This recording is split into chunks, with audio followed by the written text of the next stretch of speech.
Hey everybody, it's been almost an hour since I've been live. Not an entire hour, but here Almost an hour. almost an hour. I got enough time to wash dishes. And I had a brown rice snack and it was delightful. So we have another wonderful, wonderful guest for you today. And Linda, will you maybe introduce yourself and talk about some of what you have in the bundle and your background and everything? Absolutely. Hello, everybody. I'm Linda Tyler, and I am the Gracious Vegan online, and my website is graciousvegan.com.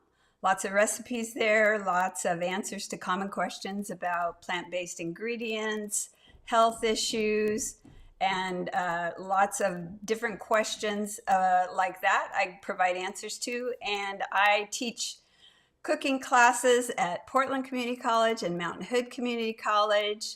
And I also teach one-on-one sessions for people who want to move to a more plant-based lifestyle or gain a bigger repertoire of recipes. And I am 3 weeks a new cookbook author. My cookbook, the Plant-Based Anti-Inflammatory Cookbook, was released by Skyhorse Publishing on February 6th. Congratulations. And yes, I'm super proud. I did all the photographs. There's a photograph for every recipe. There are 80 recipes in the book, each with a full page photo, so you can actually see what it looks like. And a chapter on inflammation and what causes chronic inflammation, how we can calm inflammation through diet, and what ingredients, which I call the anti-inflammatory superstars, what ingredients are the most helpful for calming inflammation according to research. And then each recipe has at least one, usually several anti-inflammatory superstars in it. And then I have another chapter on kitchen efficiencies, what freezes well, what doesn't freeze well, basic equipment. So how to make plant-based cooking work for you. And so, it's available on Amazon, Barnes & Noble, also in Costco and in Barnes & Noble stores and throughout the country and at all the usual online places. So I know you're a very experienced cookbook author, Kathy, so this is just my first. I'm on a second career here and very pleased about it. I think it looks beautiful. It does. Congratulations. Very nice. It's a lot, and the first one is the hardest one. It is. Oh, Because that's you- good. You just don't know what you're expecting going in there. And so when you go a second or third time, it doesn't mean it's like a lot easier, but at least Right. you know the you've gone over that roller coaster, so you know where some of the dips are. Yep. Yeah, there's several different phases, the idea phase, the proposal phase, then the just grunt it out, the assembly line, get everything done. And then there's the make sure everything's right phase. And then wait. And then it's a suddenly you're holiday. And then it's a Yeah. holiday and they give you stuff to edit. Like that happened to me for 10 years. Yes, I that had no happened to me Christmas. too. Yep, the last 2 days of my Berlin trip, it has to be done by Saturday. Oh. So, yeah. And then there's the sell phase. So, always interesting, always good. It's true, and it's always good to get that information out. So now, just tell us a little bit about what you have in the vegan health bundle too, and does it tie into your cookbook at all? Yeah, it does tie into my cookbook. It's called the 4-week plant-based anti-inflammatory meal plan. So that my ebook in the vegan health bundle has 20 recipes, and I divide it into 4 groups of 5. And each group of 5 has a salad, a soup, an entree, a quick entree, and a dessert. So I sort of imagined, well, some people might want to make all 5 of these recipes in 1 week, and then the next week they can make the next 5. So it's a way of trying out 5 recipes at a time. There's no overlap with the cookbook. They're original new recipes. And then I provide a shopping list for each week, so you don't have to do that work. And then also tips and tricks for, how to make enough rice for this and use it with the quick entree, or make enough rice here, use it in the dessert. Different kinds of ways to double the pleasure from a couple hours of prep kind of does it for the whole week. So so yes, it does tie into the anti-inflammatory theme. That's And awesome. I'm making something. Yeah, I'm making something today from my ebook that's in the bundle. Awesome. So tell us about what you're going to make for us today. So today I wanted to make the chopped salad with red pepper and tahini dressing. So, I found out from my one-on-one students that a lot of them, really want something good to have at lunchtime. They don't have time to make a new lunch every day. And so I've kind of evolved my thinking about chopped salad. And so I, developed this list of ingredients that won't wilt, like, lettuce wilts the next day, especially if you put dressing on it. But so I've developed this list of great things to put in a chopped salad, including legumes and grains, so that it's really filling and gives you energy and protein and fiber. And then I've shared with them like a chopped salad template. But here I adapted it to a really nice combination of vegetables, beans, and grains, and then a low-fat red pepper and tahini dressing. Oh, nice. Oh, that sounds Sounds really good. good. Yeah. So anytime you want me to start, I can. I just Anytime? wanted to tell.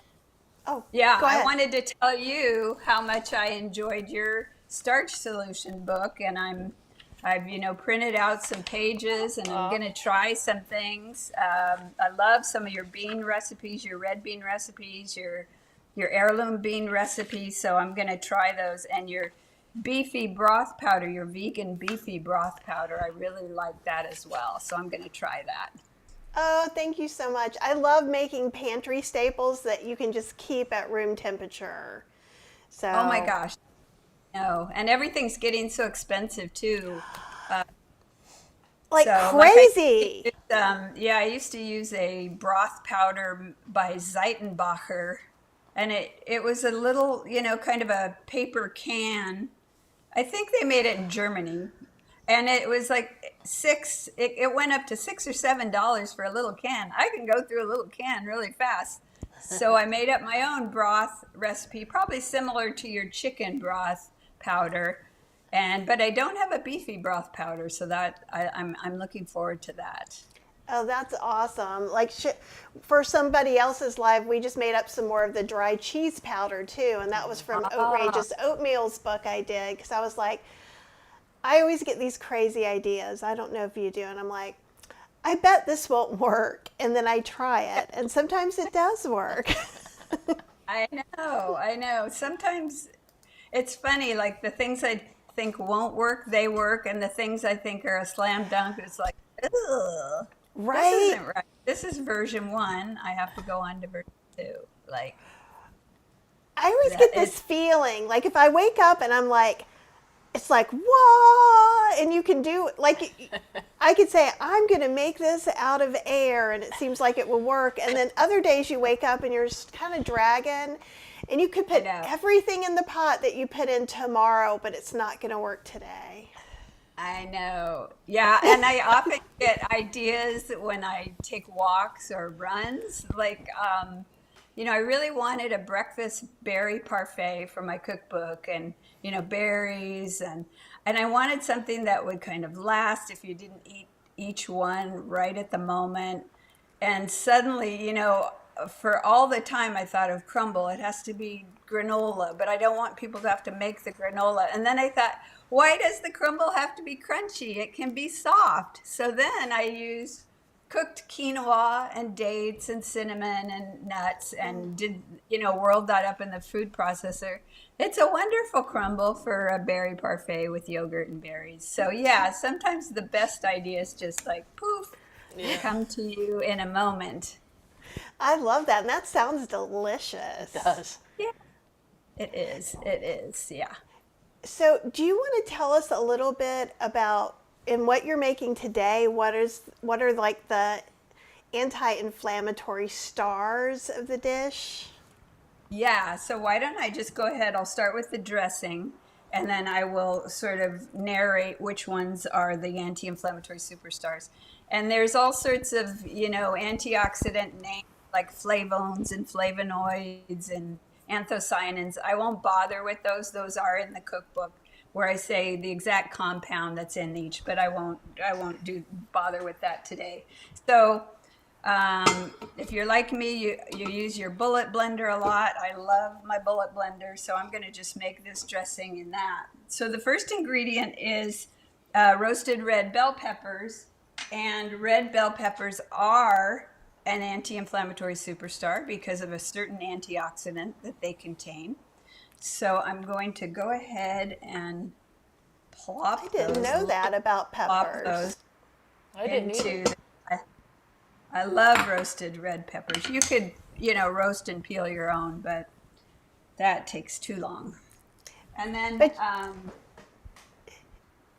some garlic. Garlic is also an anti-inflammatory superstar. There's a number of research studies that show decreases in inflammation markers in the blood when garlic is eaten, and it tastes good. Tahini is not on the list, although, omega-3s, sesame seeds do have omega-3s in them, but not as much as like walnuts and chia and flax seeds. So I don't consider tahini a superstar, but it is a great thickener and binder for salad dressings. So I often use a little bit of tahini in my dressings. So there's our tahini. Then just a little bit of water because the tahini is so thick. And then some lemon juice for a little bit of kick.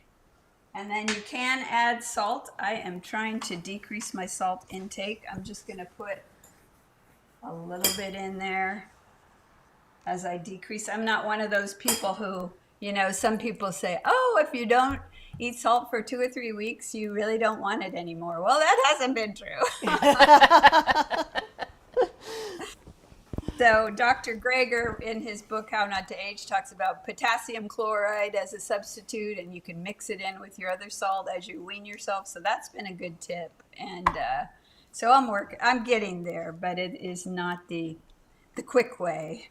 So it's okay. You got to do you, right? That's what we all have to do. What works for us as individuals. That's right. That's right. So I'm going to blend this real fast on my back counter. After I find my top here, and I will be right back. So Apple was asking, mute that. So Apple was asking how we're holding up, and says she took a big old nap and she's only watching and not hosting. And yeah, it is a little tiring. We're actually have one from 7 to 8 and then 8 to 9 tonight. So we're doing 5 lives today. Yep. It was kind of an accident, but also Marilyn says that she loves your recipes. Marilyn, thank you. What a pretty color. Oh, wow. Isn't it beautiful? It's just bright orange and beautiful. Yeah. So, I mean, it's super fresh tasting. Yeah. So then the second phase, so we have our nice dressing, which actually goes with almost any salad. I just shared it with this one because I wanted to get it into the book. But then the chopped salad itself, I called for 6 cups of various kinds of vegetables that do not wilt. So here's a couple cups that has romaine lettuce and kale. So there's 2 cups. And then here's some green lettuce, some chopped broccoli, some red onions. I like a little onion. And some celery. So of these ingredients I've put in, almost all are anti-inflammatory superstars. The celery, is the same family as the apples in terms of the particular antioxidants. Cruciferous vegetables, broccoli, those are great for inflammation. Also cabbage and kale. So almost everything so far is an anti-inflammatory superstar. Here's some more cabbage, obviously beautiful orange cabbage. Purple cabbage, anything purple and dark.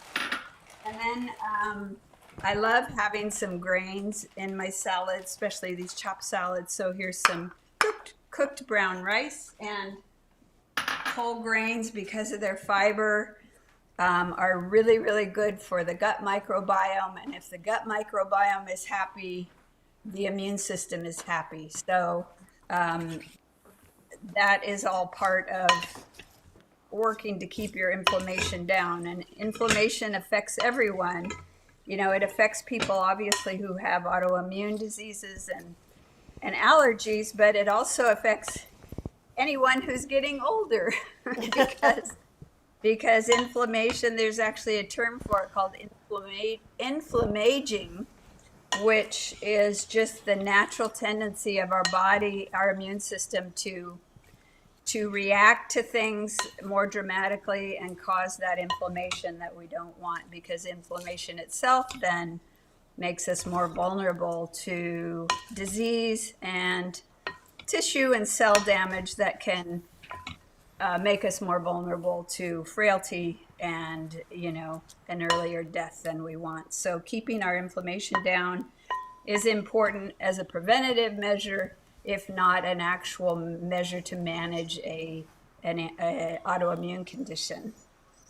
So I'm going to add two more things here. One is I've already rinsed and drained these beans. These are small red beans, but black beans, kidney beans, small red beans, they're all anti-inflammatory superstars because they're dark, because of their dark color. So in the same way, blueberries and cherries and red quinoa and black rice, all these dark colored fruits and vegetables, and like the cabbage, that's the same reason, the anthocyanins.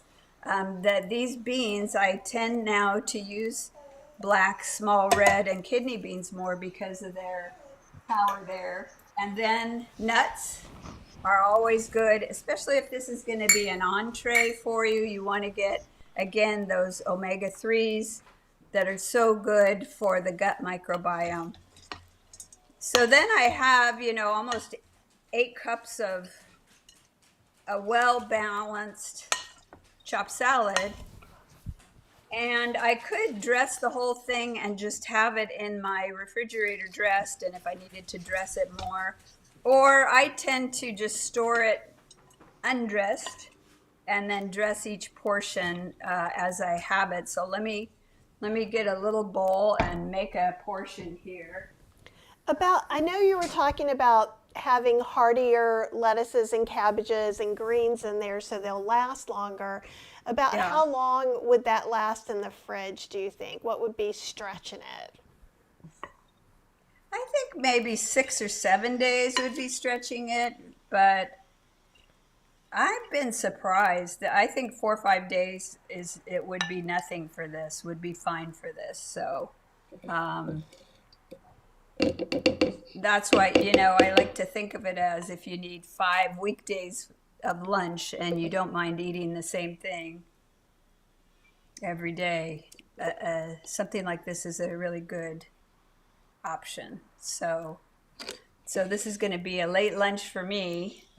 It's only 2:30 out here, 2:20 out here. I didn't ask you, Linda, you're Portland. You did say that to begin with. Yeah. So,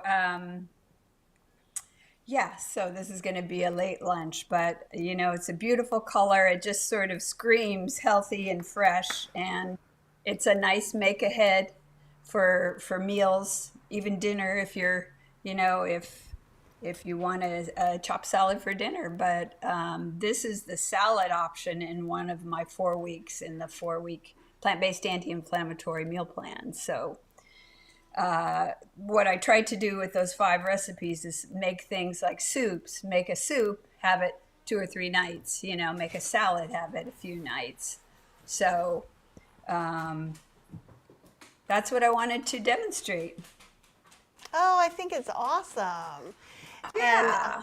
And so what are some of your favorite soups? Sorry, Cheryl is taking care of the dog, in case you're wondering. She's just off trying to keep him quiet. Oh, sure. Yeah, I have a cat. Luckily, I think, oh, he's sleeping over there. That's good. We have one of each, so we never know what Oh. we're going to get. Right, exactly. Well, on my site, I have this simple pinto bean soup, and it is simple. It's like 6 ingredients, maybe even 5. Put it in the Instant Pot, put it on whatever, 30 minutes, and then add a little vinegar at the end. And I just find it so good. And when I can get people to make it and not doctor it up before they taste it, they really like that. But I just love bean soup. So black bean soup.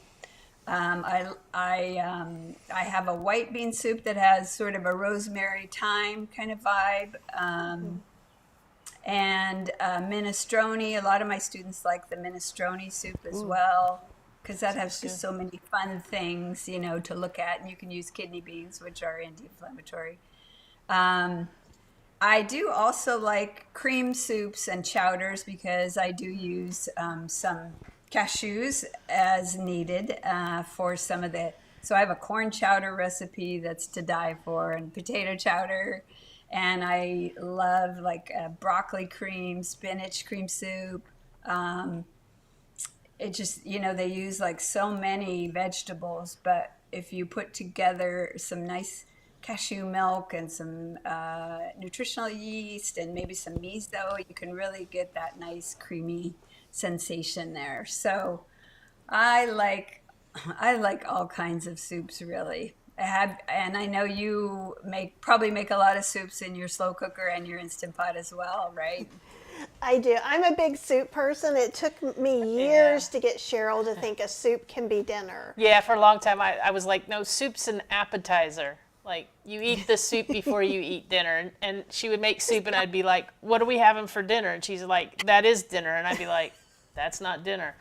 But, over time I've learned that soups can be really, really awesome dinners. Yeah. They can. I mean, they can be super filling, especially like 20, 30 minutes later. It's like, wow, I just feel good and nice and full. And I tell my students who want to know, like, what's a typical healthy day's worth of plant-based eating, and I have this mnemonic: 3 times 3 equals 9. So 3 half-cup servings of cooked legumes, 3 servings of whole grains, and 9 fruits and vegetable servings. And so, I tell them, if you make a good bean soup or chili, there's like 2 or 3 servings right there. So, because they find it hard to even imagine eating 1.5 cups of beans every day. But I said, it's really not that hard. It's not hard at all. And the thing is everybody pretty much loves chili, right? And I've made it with multiple beans or added in some grains. Like I had a recipe, it's been a while since I've made it, but I think it had kidney beans, white beans, and black beans, millet, quinoa.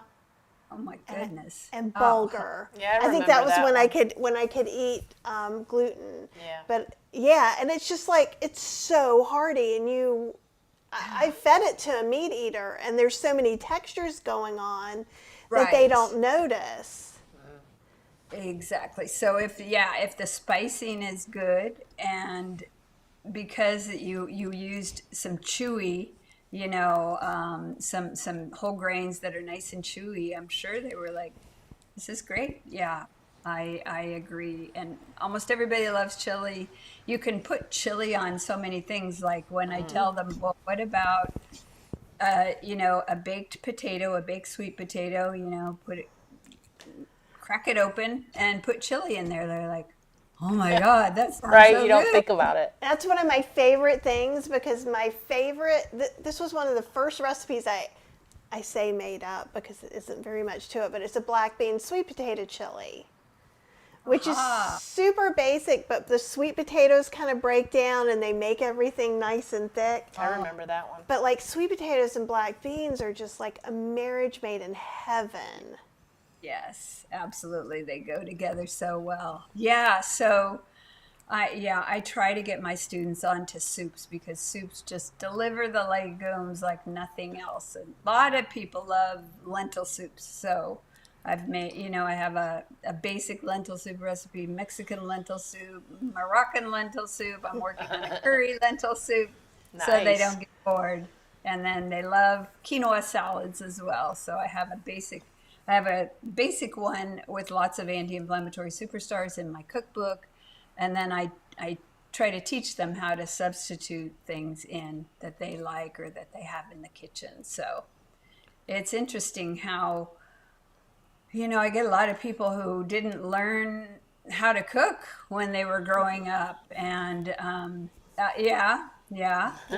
And, And it's a real journey. And I really feel for them because it's so much healthier to cook for yourself than to eat takeout even a few times a week. Takeout has so much fat in it, usually so much sugar and white flour, and if you have the tools and you sort of understand how things fit together, or you can make yourself some soup, some chili, that just goes such a long way towards being healthy. So I have some students who just want me to watch them cook over Zoom so they can get 5 or 10 recipes under their belt and just keep making those.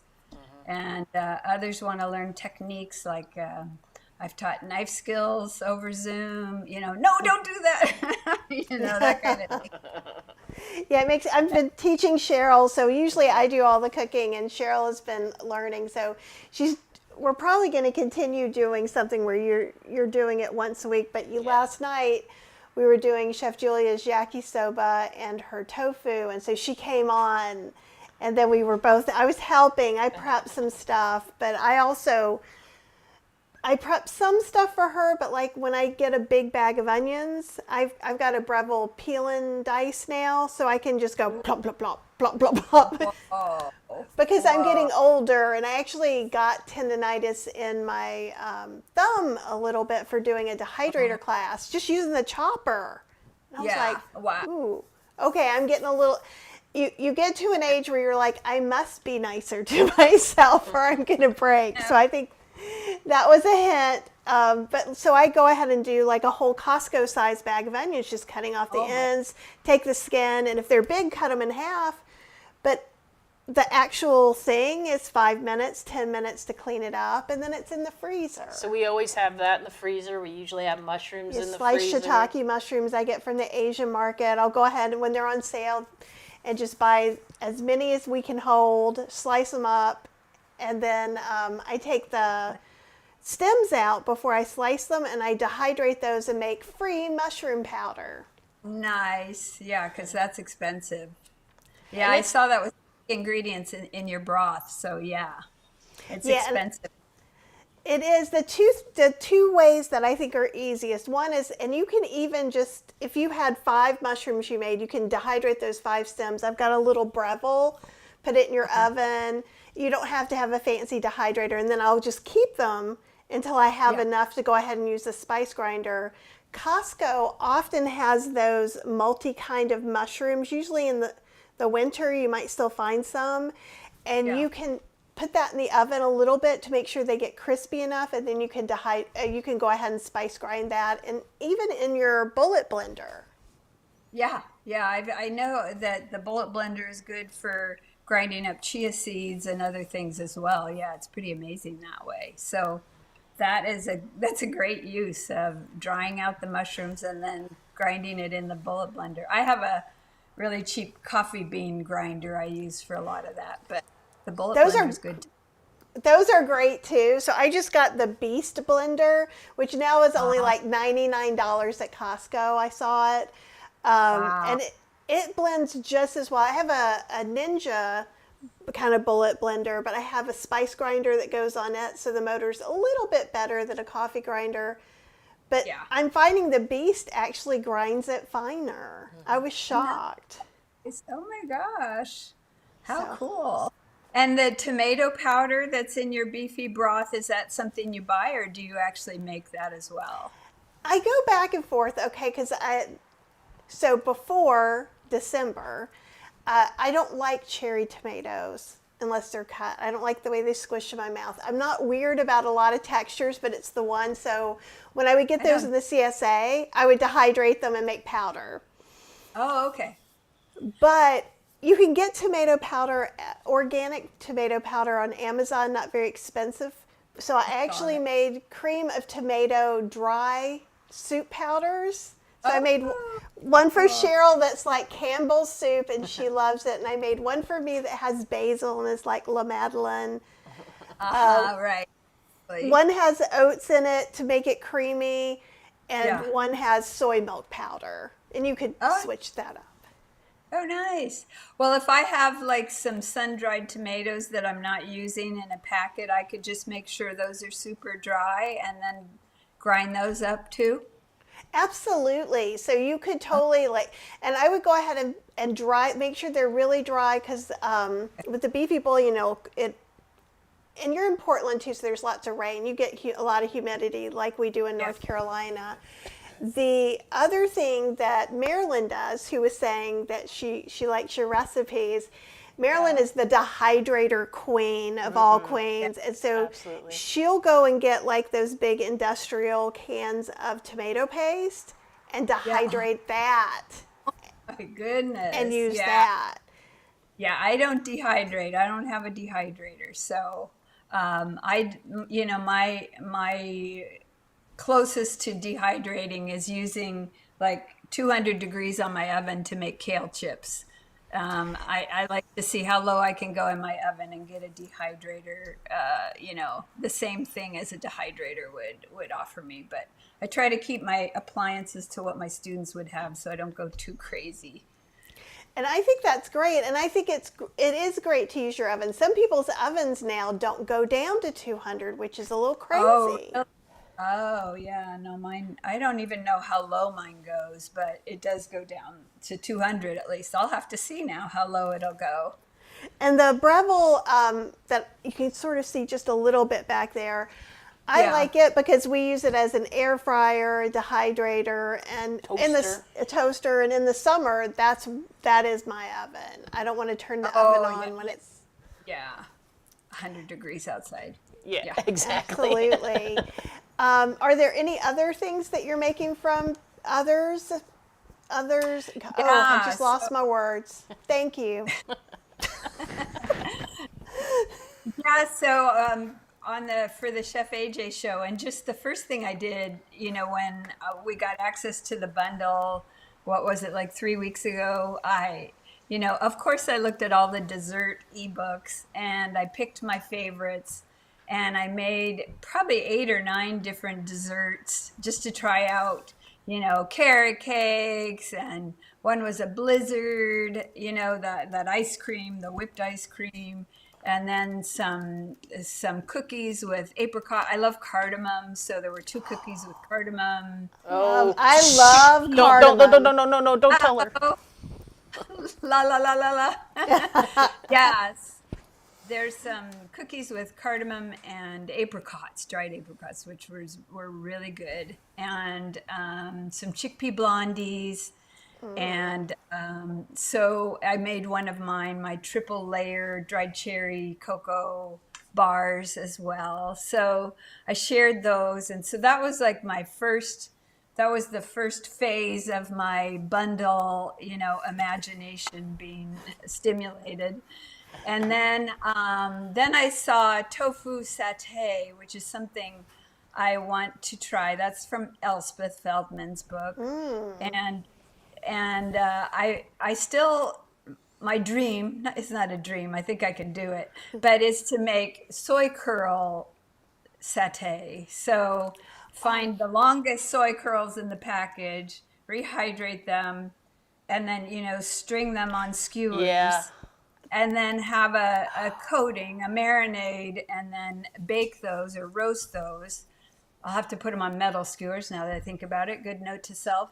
And then make a peanut sauce. So do you get yours, because you're right there near Butler's Soy Curls. Yeah. So I've gotten the big boxes the last time I got the bags, but when the people in my cooking club get the big boxes, the first thing they do is sort them from big to crumbles. Is that what you do too? Exactly right. Yeah, I have this precious bag of the large ones, and then the taco filling type parts. Yeah. So I'm right with them. I do like to order them from Butler because Butler sends like free full-size samples of soy curl jerky and soy curl taco mix. The taco mix one is really good because there's no oil added. So I do, and I like to support them directly rather than buy them when I can. So I do. I have not ordered the big boxes. Some of my students say they tend to get stale if you don't use them quickly enough. So I tend to get the smaller bags, but they have them in some stores here in the bulk sections in Portland. And so that's a nice deal. And then they have a number of, it's more the health food stores and the high-end grocery stores that have the bags. The regular good old grocery stores don't tend to carry the soy curls. But yeah, I'm a big soy curl. I have a couple recipes in the cookbooks. The fajitas, that's sort of a sheet pan with soy curls in it and lots of red bell peppers. And the kung pao, it sort of substitutes for chicken or beef. And then it's sort of a 3-stage roasting process. First the soy curls and the marinade, then the broccoli and red bell peppers because they're anti-inflammatory, and then some peanuts and scallions and cilantro in this 3rd stage. So it's kind of staged roasting. Take it out, add these. Take it out, add these. Put it back in. Now it's still one pan. One pan. Just one people. pan, though. One pan. You didn't say anything about stages. It's one pan. That's awesome. So it's within the rules.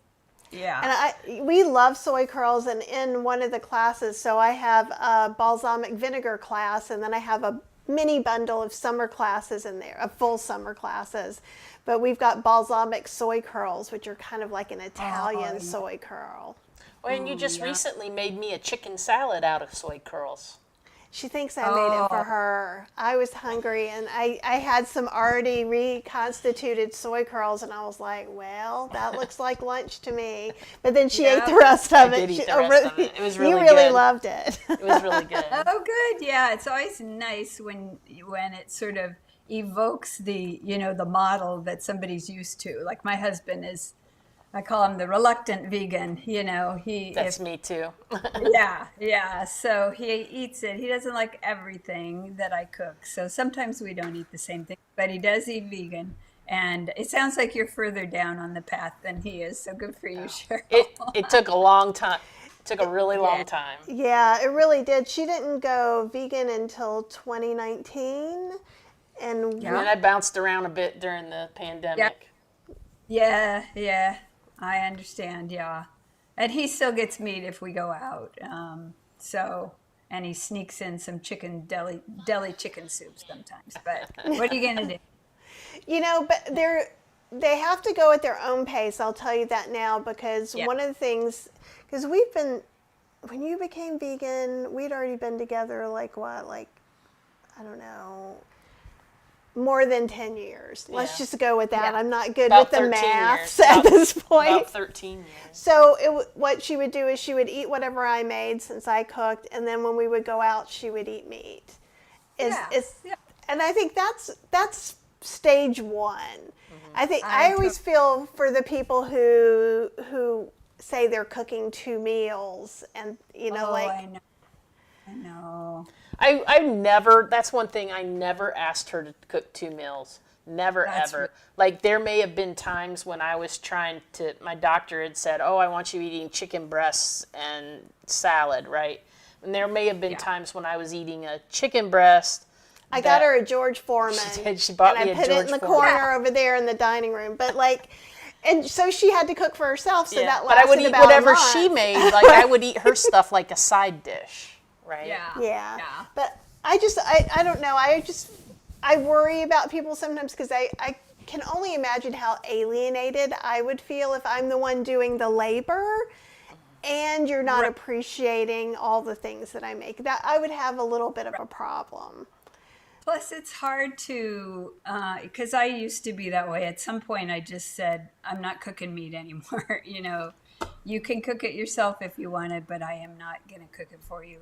And it's embarrassing to tell other people that you're making meat when you don't eat it yourself. I mean, especially, my journey was much more through the animal welfare path. And so I've been a vegetarian over 40 years, and it started because I was, concerned for animals. And then I became vegan, and then I heard about healthy plant-based eating. So it's hard to say, yeah, I cook meat for my partner. So I also feel for people who do that. It's an individual choice, and dynamics in every relationship are very different, and history is different. And so, people need to not feel ashamed about it, but everybody makes their own decision. But I do feel it's also a lot of work too. Yeah. Yeah, I totally agree with you. And I became vegetarian in 1983 when I was 18 years old. And so that's when I was learning how to cook. So I actually cooked chicken. I think I cooked beef once, and I was like, that's gross, is how I felt. Not that that's how you guys watching have to feel, but I was like, now that I've seen it that way, I don't really, I was also the kid that you go, oh, you're eating spaghetti, that's worms. And I'd be like, okay, done for the day. And not another thing would I eat. So like seeing it like that triggered that same ick factor. Yeah, I remember when we first moved in together, and I was, doing the George Foreman thing, and she was like, it's not that I don't want to cook for you. She said, I could kill you. Like I don't know how to cook meat. I don't have any clue, so I don't want to kill you. So you got to kill your own self. So you actually read about like contamination, chicken, like if the knife or the cutting board or anything touches anything else, it's like that sounds very dangerous. Yeah, it just freaks me out. I definitely have a high ick factor, just so everybody knows. But, I think it's just something you kind of get used to as well. And I think it's really important for everybody to do their journey their way. Because I've seen people, I came over for more of, compassion. And some people come over more from health. And almost everybody ends up meeting somewhere in the middle, trying to do a little bit of both as we all learn a little bit better. And so I feel good about that. But it's important. Like someone said, oh, well, you finally got her. She didn't have anything to do with it. And I was mad because I've not been trying to change her and trying to influence her and trying to take that choice away from her. Right? Right. Yeah. And she talked to somebody else and something clicked for her. And she was like, I remember we were talking to Josh LaJohny. I don't know if you know Josh LaJohny and Howard Jacobson. Oh, Howard Jacobson. I've heard of him. Yeah, they did Sick to Fit book together. So we were at a Veg Fest event. So we were sitting together and she was sitting next to Josh and they talked all night. We get in the car and she goes, I'm going vegan. I was like, okay. I did not believe it, even a tiny bit. Actually, Josh didn't even say anything to me. I was actually just listening to his conversation with somebody else. And this person was arguing with him about something, and then Josh made his case. And there was something in what he said, and I still to this day don't remember the exact words, but there was something that he said that my brain went click. And I said, it really is that easy. And I remember just saying out loud to myself, it really is that easy. And then that was it. Yeah. I mean, no doubt, you tilled the soil and you got it ready, but still. Right. So, but yeah, no, it's interesting how, especially people like I became a vegetarian when I was 20 in college, and but people who come to the decision later in life, it's interesting to see what triggers it and what is the thing that made the difference. So sometimes, like, one person owns a bed and breakfast, and she had some guests, and they were in their 80s, and they were so vibrant and healthy, and she said, "You guys look amazing. What do you do?" And they told her about healthy plant-based eating.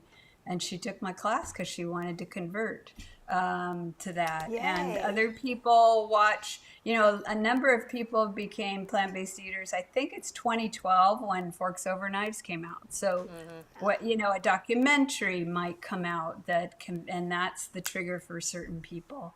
Other people, they have like a health condition, and then they decide to, address it with plant-based diet. Maybe some people now, their doctors are actually telling them to try plant-based eating. Lo and behold, doctors are saying it, which is great. So it is interesting what the sort of final push is, and who made that final push to push someone that made them excited about doing it. Absolutely. And I think the one thing I would say, if you have a family member or a spouse or partner or someone who does make that change, make sure to give them the props that they made that change themselves. Yeah. They made that decision instead of going, "Oh, you finally listened to me," which I can tell you it's hard not to do. If she would have said that, I'd have just... It would have stopped it right in its tracks. Yeah, because I'd have been like, Right? Because Yeah. we all don't want to, we want to fight against stuff like that. But if you just go, "Wow, that was a big decision. How can I support you?" And I think I realized that was really a thing when at work we were having some kind of a function, and we were getting our plates, and it was one of those disappointing kind of meeting, where they put all the stuff you don't need, like pizza and burgers, and well, I think they got sub sandwiches from someplace, and they said, "Oh, we ordered a bunch of vegan sandwiches for the vegans," because there were like 3 of us at that point, right? Yeah. And I had it on my plate, and it was really, really disappointing sandwich. It was basically a sub bun with green peppers. That was what they get. They didn't even put any other vegetables on it. It was just a sub bun, A a green sub pepper bun sandwich. with green peppers. Not That even was the it. red ones. Right? And not even mushrooms or anything like that. Right. There's so many good things you could put on a sandwich. And so and this was from a famous sub place. That was their Oh my idea of goodness. giving us vegan, right? And so I walked past this one person that I work with, and she looked down at my plate, and she looks at me and she goes, "Oh, she finally got to you, didn't she?" And then I was very offended by that, because it was like, no one got to me. I came to this decision on my own. I'm doing this because I'm like thinking to myself, I would not be eating this if I had not chosen to do this myself. Right. Right? Yeah. Believe me, this would have been gone. Right. Yeah. But, I just like, and then I realized that, wow, a lot of people are going to kind of assume that. And we like to make it very clear that she had nothing to do with it. And she will say, "I had nothing to do with it. It was all Josh's fault." I think it's important because there's part of us that we do want to influence people, and we do want them to be able to have a healthier life or a more humane life or whatever we're thinking. Or maybe we just don't want to cook 2 meals anymore. There's a lot of good reasons. Absolutely. When we took the McDougall 12-day program in July, one of the things that I loved everything about the program, so this isn't about that, but one thing I was a little bit disappointed in was how immediately the participants would talk about, "I want my sister not to be on the carnivore diet. How can I make this person stop doing this? How can I make that?" Which has nothing to do How can I make my with dad the stop Dr. eating like McDougall this? program or the Starch Solution or anything like that. Right. So I know that sentence sounded like I was getting ready to drop a bomb, but I think it's just, And it's human nature. Well, you get excited about something, you feel very passionate about it, and you just want to like let the world know, scream it from a rooftop, right?